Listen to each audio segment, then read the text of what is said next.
নমস্কার, আপনারা দেখছেন সংবাদ শিরোনাম। আমি নন্দিনী। বিস্তারিত খবরে যাওয়ার আগে দেখে নিই আজকের হেডলাইন্স।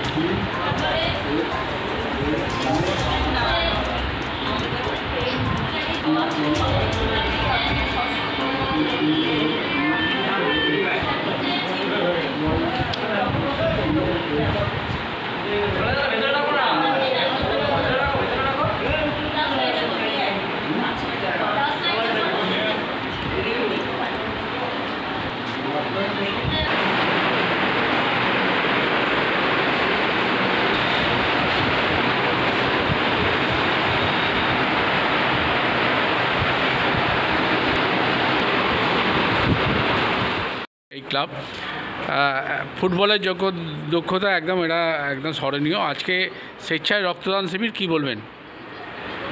আমি সাগর স্পোর্টস ক্লাবের সবচেয়ে পুরনো কর্মী হিসেবে আমি বলছি, এটা আমাদের জুবিলি ইয়ার 75 বছর। আর এই ক্যাম্প আমাদের 2009 সাল থেকে চালু হয়েছে। মাঝে করোনার সময় বন্ধ ছিল। তাছাড়া আমাদের এর আগে প্রায় 70-80 কভার পেরিয়ে গেছিলো, আবার আমাদের ব্যাগ আনতে হয়েছিল রক্ত দেওয়ার জন্য। এবছর এখন একটু ঢাকা চলছে, এখনও পর্যন্ত রক্ত দেওয়া চলছে, চক্ষু শিবির চলছে। এটা আমরা বড় চালিয়ে যাওয়ার চেষ্টা করছি, জানি না কতদিন পারব। কতজন রক্ত দেবে আজকে? আজকে আমাদের টার্গেট আছে 40 জন। কোন ব্যাংক নিচ্ছে? উল্লেখযোগ্য কেউ এসেছিল? উল্লেখযোগ্য আমাদের চেয়ারম্যান সাহেব এসেছিলেন, আমাদের বিহার আসবার কথা আছে। আপনার নাম? আমার নাম দিলীপ কুমার নন্দী, আমি ট্রাস্টি সেক্রেটারি।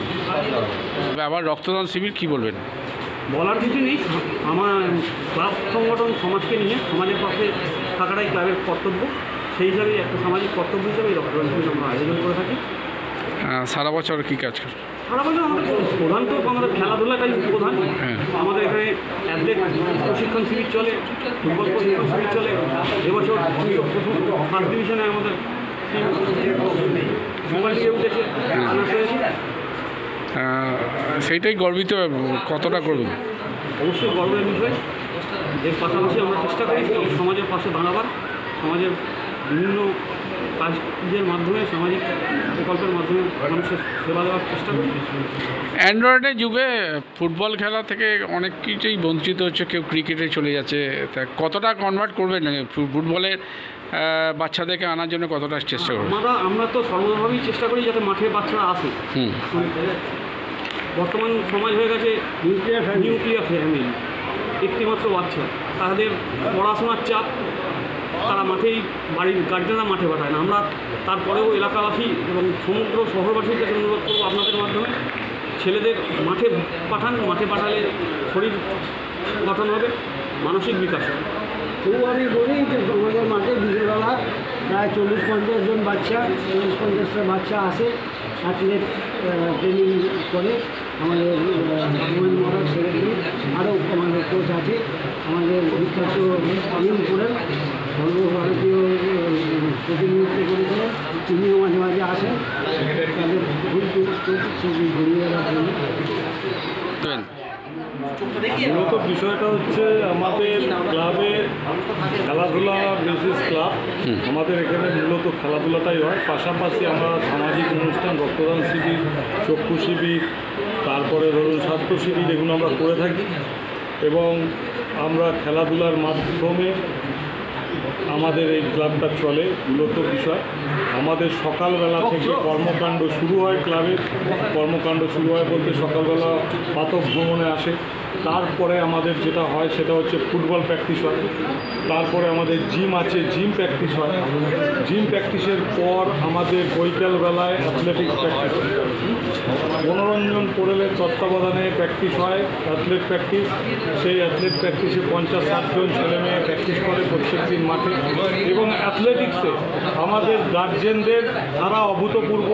গার্জেনরা এসে বসে, আমি বলতে পারবো না যে মোবাইলের জন্য যে আমাদের এখানে প্র্যাকটিস অফ হয়ে যাচ্ছে। মূলত অ্যাথলেটে গার্জেনরা ভিড়বদ্ধভাবে সারিবদ্ধভাবে আসে এবং এখানে এসে বসে ছেলেমেয়েরা কেরম প্র্যাকটিস করছে সেটা দেখে। ফুটবলের বিষয়টা হচ্ছে অন্যরকম। ফুটবলটাকে আমরা সাগর স্পোর্টস ক্লাব আমরা চেষ্টা করছি, আমাদের মূলত ফুটবল বেসিস ক্লাব, আমরা চেষ্টা করছি এই ফুটবলটাকে আবার আমাদের যে পূর্বের অবস্থায় ফিরিয়ে নিয়ে যেতে। কারণ হচ্ছে আমাদের পূর্বে 3-4টে আমাদের বাপ কাকাদার আমলে 3-4টে টিম হতো। সেই জায়গায় দাঁড়িয়ে সাগর স্পোর্টস ক্লাবটা আমাদের সাগর স্পোর্টস ক্লাবের টিমটা একদমই লুজার হয়ে গেছে। সেই জায়গায় দাঁড়িয়ে আমরা চেষ্টা করছি কি করে আস্তে আস্তে সেটাকে গ্রো করা যায়, আগের পূর্বের অবস্থায় ফিরিয়ে আনা যায়, সেটা আমরা চেষ্টা চালাচ্ছি। এবং বাচ্চাদের কোচিং ক্যাম্প শুরু করেছি আমরা। বৈকালবেলা আমাদের সপ্তাহে 3 দিন কোচিং ক্যাম্প হয় আমাদের। আর এই হচ্ছে আমাদের মূলত বিষয়। আপনার নাম? আমার নাম হচ্ছে সোমেন মোদক, আমি ক্লাবের সাধারণ সম্পাদক। এইভাবে চেষ্টা চালিয়ে যাচ্ছি ক্লাবটাকে যাতে সামনের সারিতে নিয়ে আসা যায়। আগের বছর ফার্স্ট ডিভিশন থেকে আমাদের ক্লাব সুপার ডিভিশনে উঠেছে এবং সুপার ডিভিশনে আমরা খেলব, এই হচ্ছে আমাদের আশা। এবং আমরা এই ফুটবলটাকে আবার পুনরায় জীবিত করবার চেষ্টা করব, এই হচ্ছে আমাদের।